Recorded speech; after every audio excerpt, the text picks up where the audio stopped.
Okay, so demo time. I kind of wanted to try and keep it fairly simple.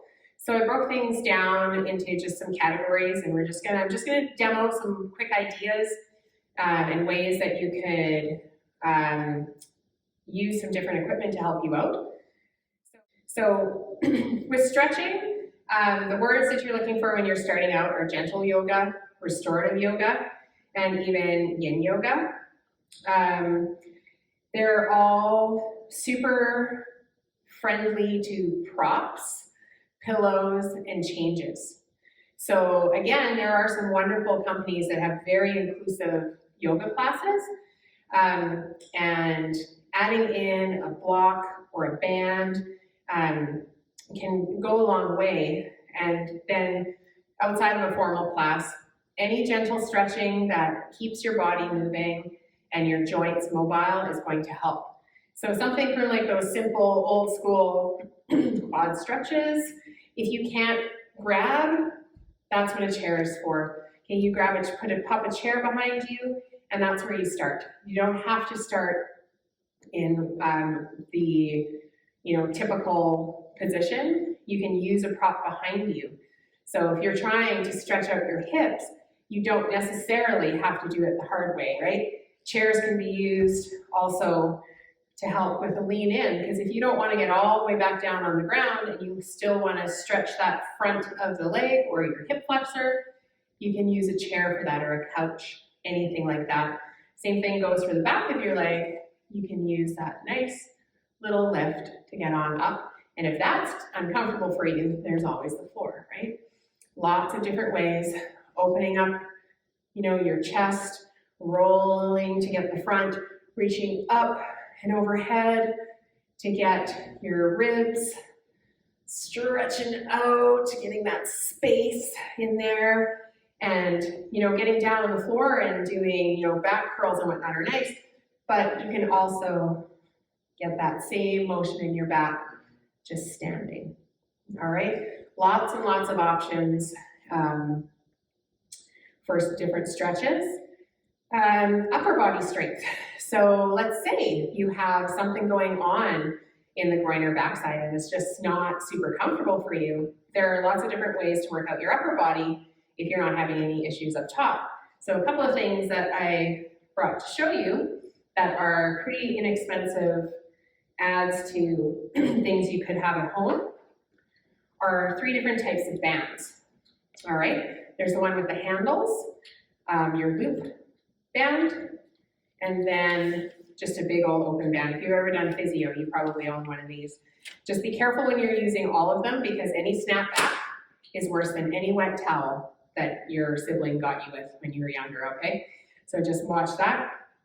Now the beauty of this one with the handles is it is a little easier to grab, and all you gotta do for the upper body is anchor that base. You don't have dumbbells and you don't want to spend $1 plus per pound of weight to buy dumbbells. There you go. All right. Different bands, different colors are going to be different resistance, but you also can change that by how loose you have them under your feet. Maybe it's just 1 foot. That's going to make it easier. All right. You can loop it around something higher up, like a handle that's closed, and you could do them there. Lots of options, okay? So that's the lovely guy with the handles on them. These loop bands are really great for doing some openers. So you can open up and use the shoulders and the back, and you can do that in different positions to hit different parts of your muscles. Same thing, if you really wanted to do bicep curls, you can do them with this. If you want to make it harder, you make it tighter, and now you have a more difficult bicep curl, okay? Again, super inexpensive. They're usually only a few dollars a piece, and different colors are different strengths. And then your long bands, same thing, you just wind around your hands, or you can tie knots to turn it into a loop. But even coming up, and you can have like a lat pull down machine at the gym. You're going to use your back. You want it harder, you wind it tighter, right? lots of different ways. The internet's an amazing resource. Just be careful about which sites you go to. Some of them are a little ableist, and some of them are a little excessive, but these bands are a really inexpensive way to work out that upper body. Another idea is, by the way, is that you can do all of that seated, right? A lot of those exercises you don't have to stand for. So if you've got some mobility issues, or you're not feeling it to be getting up to do that, chair, they can be done seated in a chair or couch, whichever. Next up is lower body. So I find that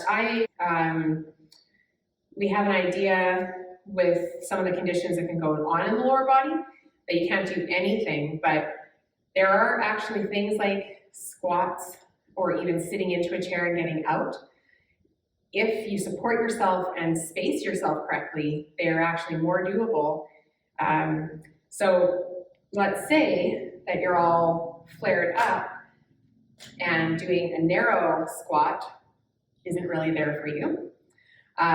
First and foremost, yeah, ideally you're going to get lower into a squat, but a reduced range of motion is how you begin. So that's going to allow you to get stronger and allow you to go farther. Don't let anybody tell you that you have to do that deep squat. You can start with those narrower, smaller ranges of motion. Another of the chairs is just a reminder that you can use those legs for support coming down and coming up, all right? You can also, on your couch, support coming down, support coming up. And then over time, you work to going down without help your way up. And then eventually, you're gonna be able to go down and get on up, and that's actually an assisted squat, right? It doesn't have to be that complicated. That's, really gonna focus kind of on the front of the legs and some of the glutes. But the back of the leg, there are lots of ways, even with a chair, that you can get along the back of the leg and even the glutes too, and even on a couch, is just to lift back, all right? If you wanna make it a little more difficult, these little balls are super inexpensive. It's called a bender ball or a Pilates ball. Put them behind, get yourself well anchored for this, and you can squeeze and lift that without doing much friction work to the typical areas. Obviously the glutes, those would be bothered there. But more with the groin, you would be able to do something like that. The other thing I want to show you with this ball is that you can just do some little squeezes.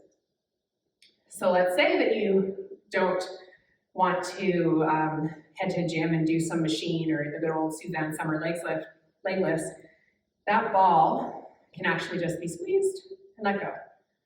Squeezed and let go.